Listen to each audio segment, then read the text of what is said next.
Okay, today we have a beautiful piece of salmon. Look at that salmon fillet. Silver coho. Beautiful salmon. Lovely. I love it. Let me put this in the fridge. And we have some baked potatoes which have been washed and slit down the middle so they don't explode in the cooking. So it has some release of steam that way. Okay, I'm going to put those in the oven at about 400, 450, probably for about an hour. And in the meantime, we'll do some coleslaw, and we'll come back with that. Okay, now for our coleslaw, we got, of course, the cabbage. We've got a sweet onion. We'll probably use about half of that. We've got a couple of carrots. We'll grate those up and put them in. We've got some sea salt. We've got some celery seed. Celery seed always adds a nice flavor to it. We've got a little bit of garlic powder, of course, you know, and a little bit of mayonnaise. And we have this wonderful, unfiltered apple cider vinegar. This stuff is the best, man. It's so good. It's organic apple cider vinegar. It's nice for shots, too. We'll come around one day and do a little video of shots with some friends. That's really nice. Okay, so that's pretty much it for this. We'll get started on this. Okay, first thing I have to do with this, I cut the head in half. This is what's left of it. I was using it for sandwiches. I want to take the core out of there because the core is a tough area there. So I'm going to cut that out of there, and that'll start us off.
Alright, our coleslaw is done. It's perfect. I'll just put it away in the fridge for now to keep it nice.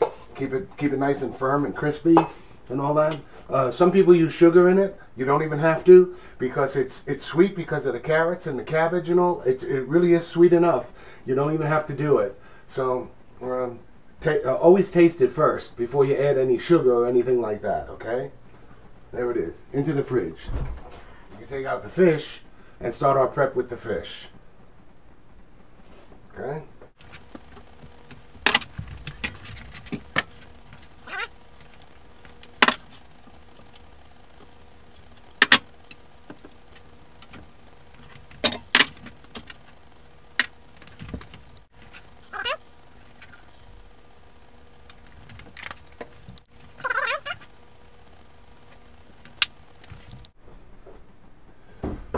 We're going to bake this in the oven as soon as our potatoes are closer to done.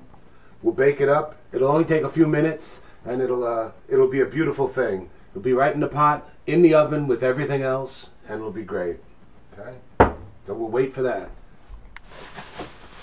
You see this big bag of scraps we're getting for the animals. We'll throw that out for the animals out in the wash and out in the desert there. They'll come along. They'll really be happy with that. Okay? All the little scraps instead of throwing them away. that goes back in the fridge. Okay, we're ready to put our piece of fish in the oven. Because the potatoes are just about done, so by the time this is done, it'll only take a minute or two, a couple of minutes, 5, 6, 8 minutes, something like that. And that'll come out and it'll be beautiful, and we'll have the potatoes ready at the same time and all that, okay? So I'm going to pop it in the oven. Alright, you can see I pulled this out of the oven, and it's only been in there a few minutes, and I don't know if you can see the juiciness to it, and see how that's done? That's done beautiful. See, it's still a little rare in the inside. A little bit rare is what you want, because it's sitting in the pan, it's still cooking. Okay?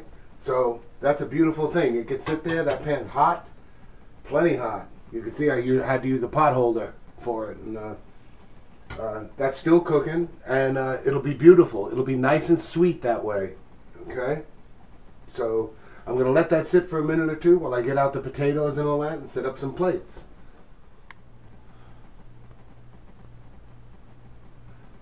Yeah, see this? See how nice and moist that is? See how it flakes off? See that? That's cooked perfect. Right there. Okay? So I'm going to divvy that up and put that on some plates, and that'll be a beautiful thing. There it is. Coho salmon, some coleslaw, and a baked potato. A russet potato. Pretty easy, too.